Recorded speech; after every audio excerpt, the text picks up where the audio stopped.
Shock a Mira, coppia di coniugi trovata morta nella propria abitazione, l'ipotesi è omicidio-suicidio, il marito, un agente di polizia, ha sparato alla moglie e poi si è tolto la vita. 24enne di Pianiga grave in ospedale dopo essere stato pestato in una discoteca di Jesolo, caccia l'aggressore dileguatosi dopo la rissa, familiari e amici sconvolti. Picchiata e anche frustata con la cinghia dal marito violento, dramma nel Rodigino, la donna trova il coraggio di denunciare i carabinieri, l'uomo è stato allontanato da casa. Degrado e bivacchi ai migranti ai giardinetti davanti alla stazione di Treviso, rabbia e polemiche, allarme per i profughi che ottengono lo status ma si trovano in strada. Residenti dei colli sempre più esasperati dai cinghiali, le razzie ai frutteti alle proprietà continuano, il programma regionale per la rimozione degli animali procede con lentezza. Chiesa gremita per la messa in ricordo di padre Poiane, rettore della Basilica del Santo morto un anno fa, spicca l'assenza del comune, nessuno della giunta si è presentato in chiesa. Ben ritrovati, prima edizione regionale dei notiziari di Antena 3 Nord-Est, lo avete dunque sentito dai titoli, la cronaca in primo piano, shock a Mira, coppia di coniugi trovata morta nella propria abitazione, l'ipotesi è omicidio-suicidio, il marito, un agente di polizia, avrebbe sparato alla moglie e poi si sarebbe tolto la vita, ma ci colleghiamo in diretta immediatamente con il posto, per noi ci sono Ilaria Marchiori e Francesco Ceron. Buongiorno Ilaria. Sì, buongiorno allo studio, buongiorno a tutti i telespettatori, ci troviamo qui a Dogaletto di Mira in via Trieste dove questa mattina poco dopo le 8 si è consumato questo omicidio-suicidio. L'omicida si chiamava Luigi Nocco, era un poliziotto in servizio all'ufficio immigrazione della Questura di Venezia, un ispettore capo della seconda sezione dell'ufficio immigrazione della Questura, quella in sede di via Beccaria a Marghera. Un testimone poco fa ci ha raccontato, un vicino di casa, di aver sentito due spari e prima di questi due spari le grida da parte della donna, della moglie di Nocco, che sembra fosse un'infermiera in servizio all'ospedale all'Angelo di Mestre.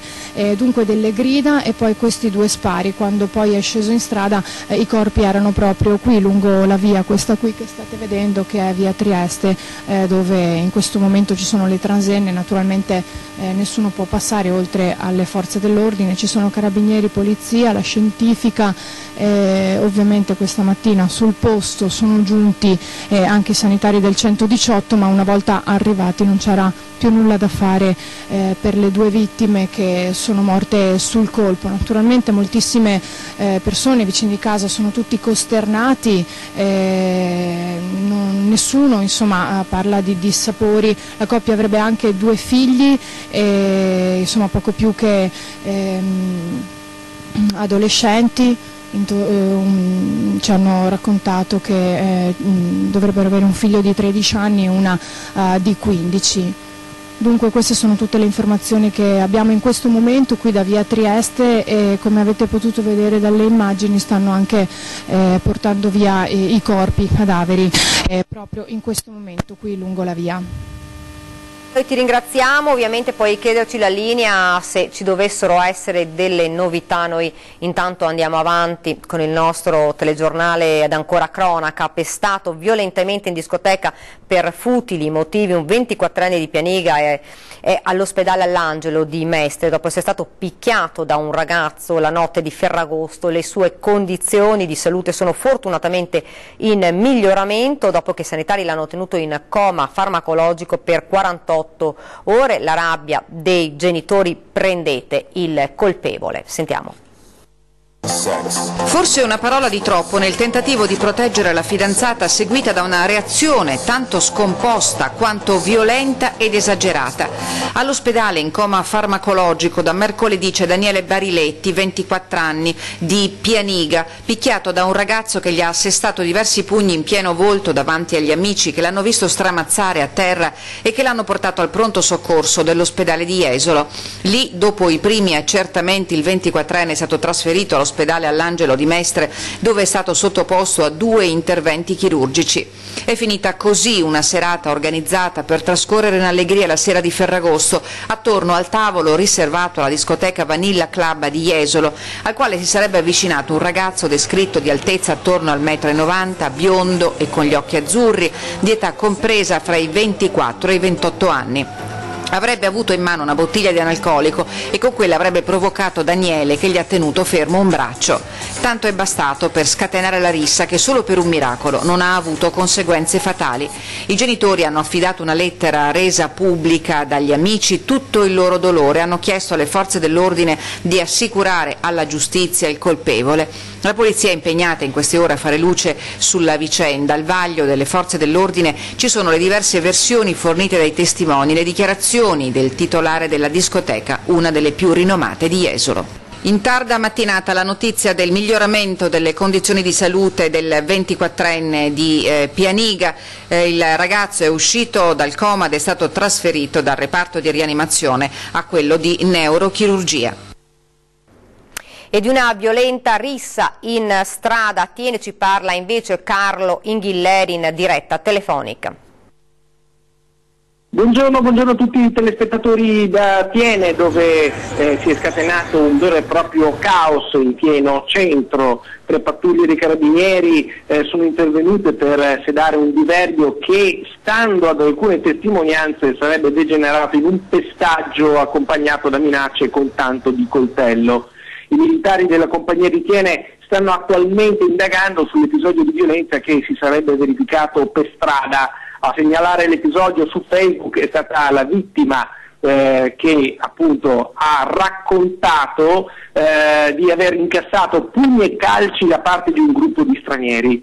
Sono stato aggredito da 4 persone turche provenienti dal kebab in via Dante, ha raccontato. Una era anche armata di macete.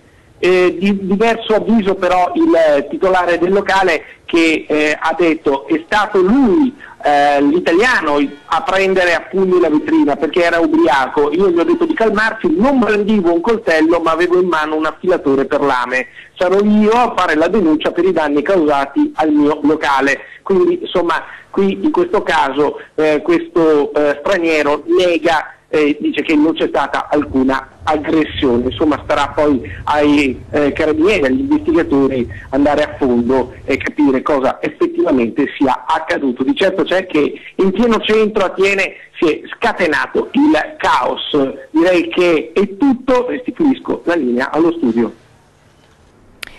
Bene, grazie, buon lavoro. Noi andiamo avanti però con il nostro telegiornale. Aggredisce la moglie colpendola con una cintura, è accaduto in provincia di Rovigo e l'uomo è stato denunciato ed allontanato dalla casa familiare.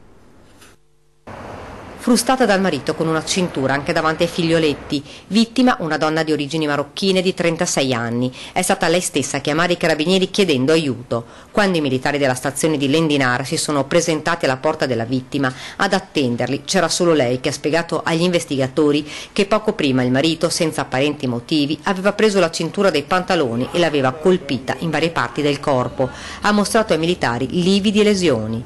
In casa ad assistere all'aggressione i figli minori della coppia. La donna è stata accompagnata all'ospedale di Rovigo per essere medicata. Il marito, 51enne, è stato denunciato per maltrattamenti in famiglia, lesioni personali aggravate nei confronti della moglie convivente. Non era la prima volta che l'uomo aggrediva la moglie quando rincasava la sera ubriaco. Per questi motivi è stato sottoposto alla misura dell'allontanamento d'urgenza dalla casa familiare. Purtroppo anche le ricerche odierne hanno avuto esito negativo e nessuna traccia è stata trovata di Carla Fredducci, 58 anni, di Sesto Fiorentino, l'escursionista che lunedì pomeriggio ha contattato il 118 dicendo di essersi persa nei boschi attorno al rifugio Bosconero e di essersi fatta male alle braccia dopo essere caduta. Stamane le forze dell'ordine che stanno prendendo parte alla ricerca partecipano a un vertice in prefettura per decidere come procedere. Nonostante le continue segnalazioni, proseguono i bivacchi ai giardinetti della stazione. Un nostro telespettatore ha immortalato anche la presenza di una mini tenda piantata nella notte. Ora il camping Manildo è a disposizione 24 ore su 24. Lo testimonia questa foto di un nostro telespettatore scattata alle 6 di questa mattina con 3, chiamiamoli avventori, 2 certamente in sacco a pelo e un altro, stando alla segnalazione, con una tendina automatica probabilmente aperta male o che ha ceduto nella notte.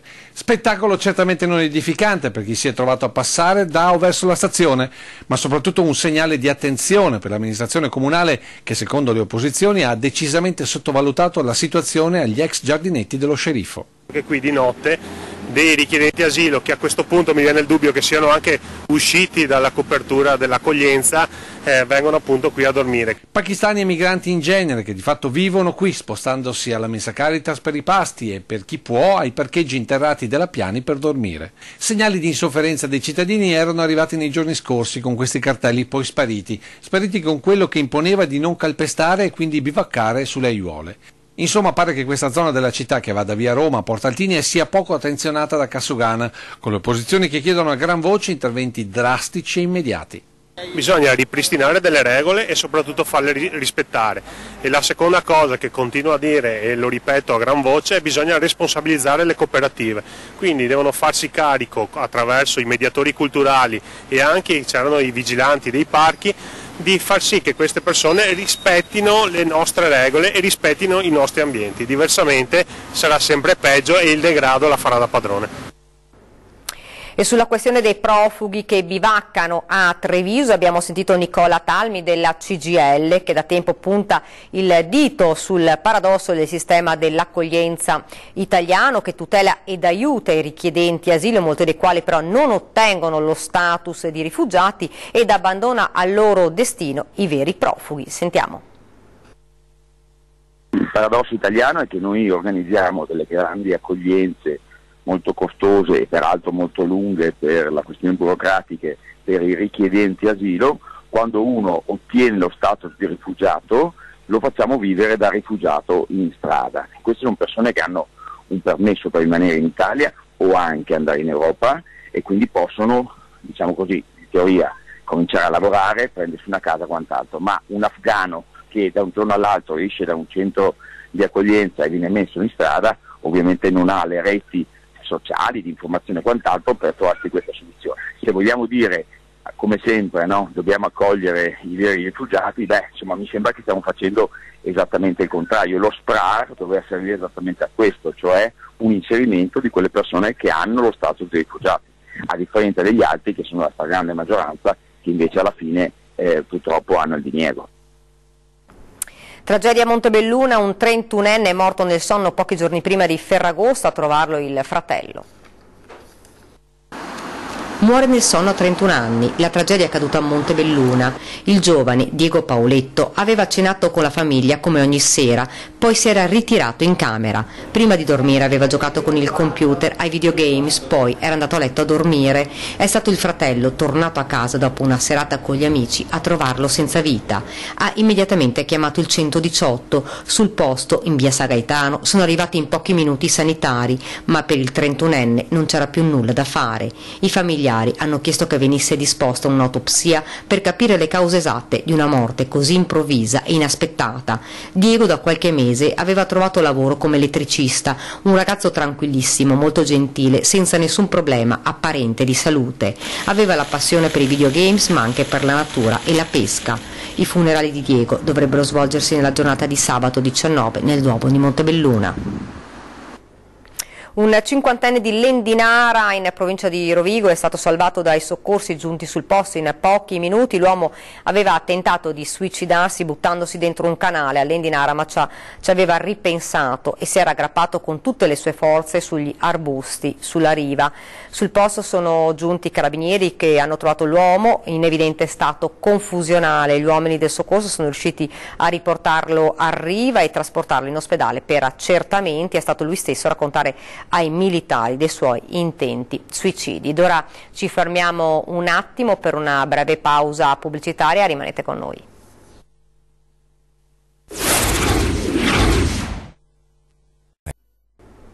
Rieccoci in studio con la prima edizione regionale dei notiziari di Antenna 3 Nord-Est. Siamo a Padova, residenti dei colli sempre più esasperati dai cinghiali, le razzie ai frutteti, alle proprietà continuano. Il programma regionale per la rimozione degli animali procede con lentezza, molti cittadini sono perciò pronti a chiedere i danni a Venezia.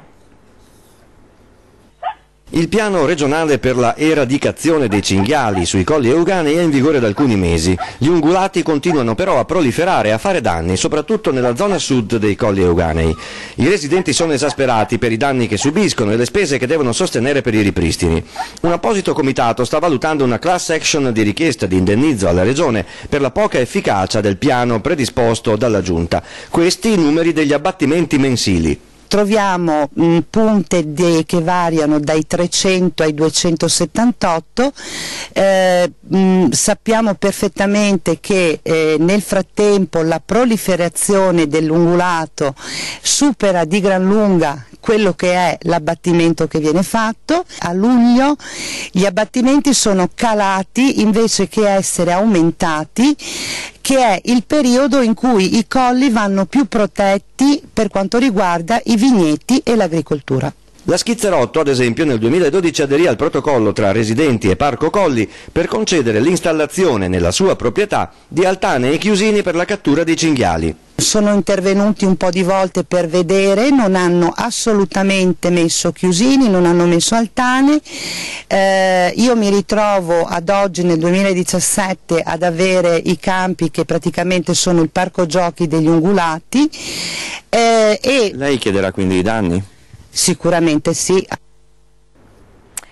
Non versa da mesi gli alimenti all'ex moglie, che alla fine ha deciso di rivolgersi alla procura denunciando il celebre ex marito. Nei guai è finito l'ex bomber del Padova Giuseppe Nanu Galderisi.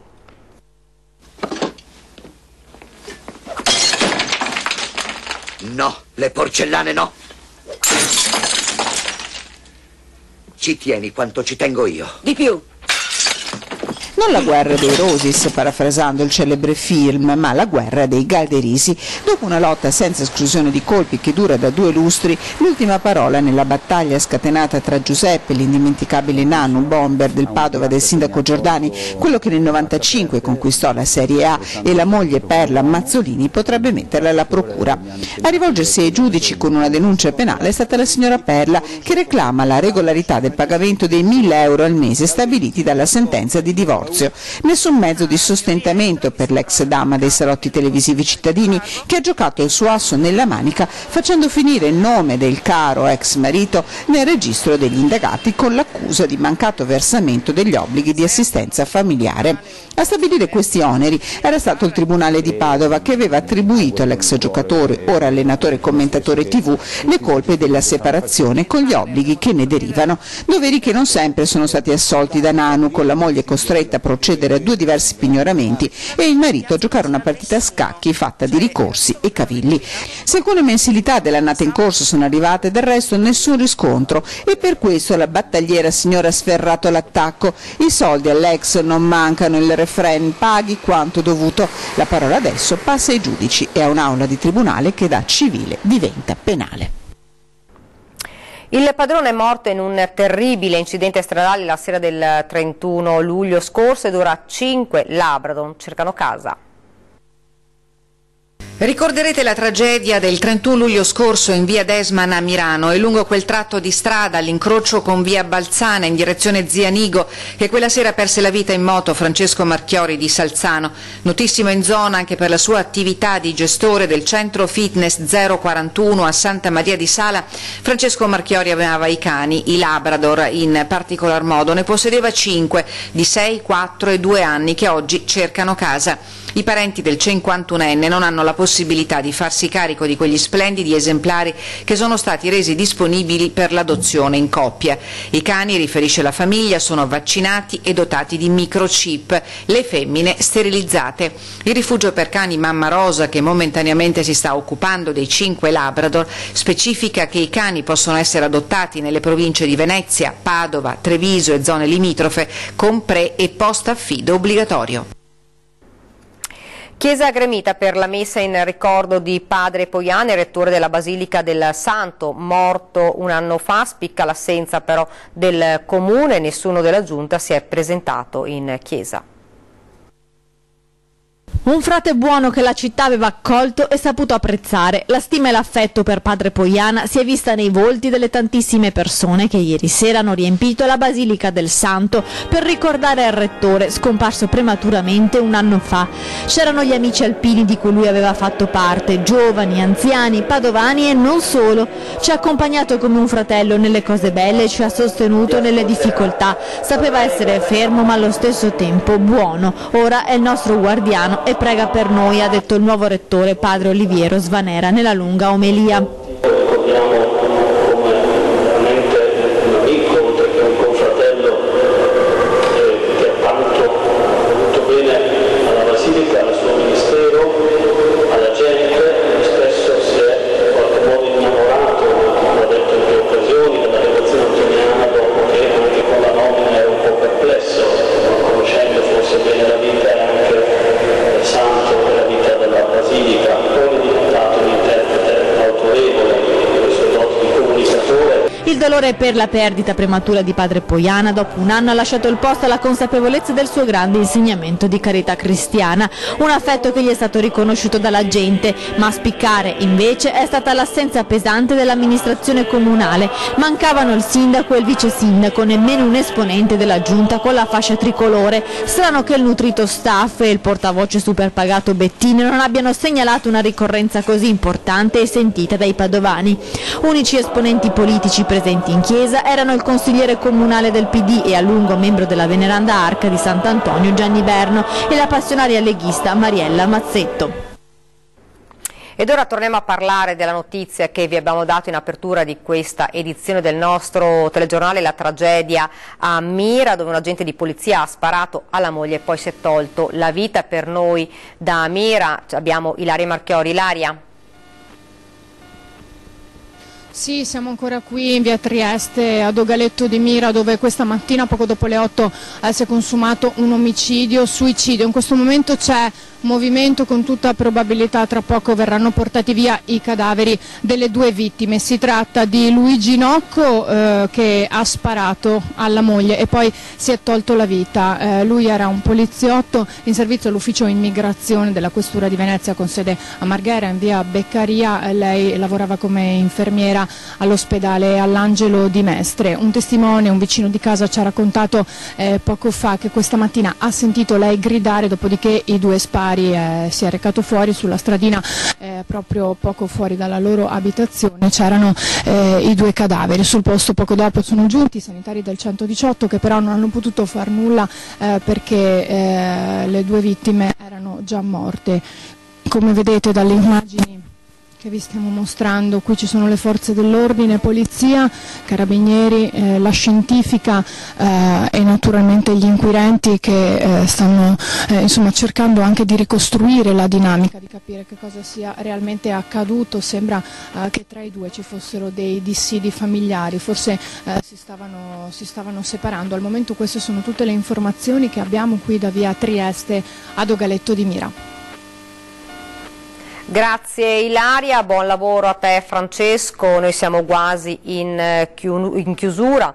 Avete un problema che nessuno risolve, non trovate chi vi dia ascolto ma soprattutto voce per trovare la soluzione a un disservizio, ci pensa Antenna 3, lo dico ad Antenne, allo spazio dedicato interamente a voi che ci seguite da casa. Segnalate quel che succede ai contatti sovraimpressione, sms e whatsapp al 351 1755 340 oppure via mail a redazione @antena3.it oppure ancora al telefono o segreteria telefonica allo 0422 0230 898, saremo al vostro fianco per risolvere piccoli e grandi problemi. Siamo davvero in chiusura, vi ricordo questa sera la nostra trasmissione 20 e 10 e io per questa edizione è tutto, io vi saluto, vi lascio ovviamente alle previsioni del tempo, grazie davvero per averci seguito e buona giornata.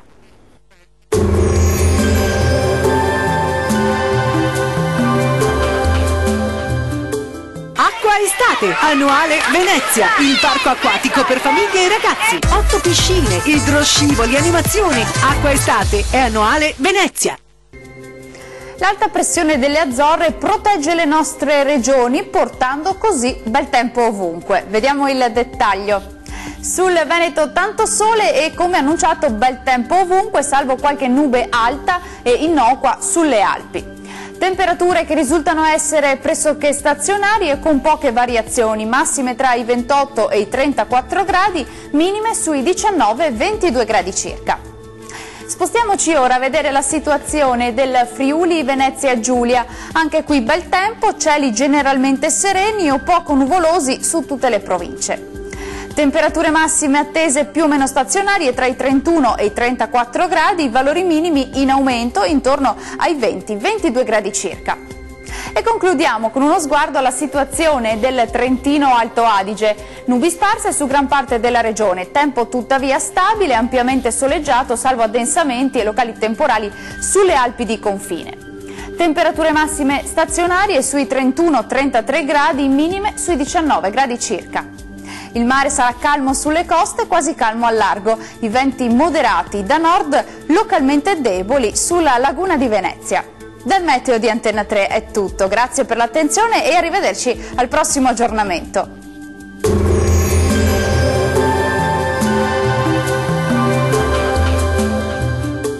Acqua Estate, Annuale Venezia, il parco acquatico per famiglie e ragazzi. 8 piscine, idroscivoli, animazioni. Acqua Estate è Annuale Venezia.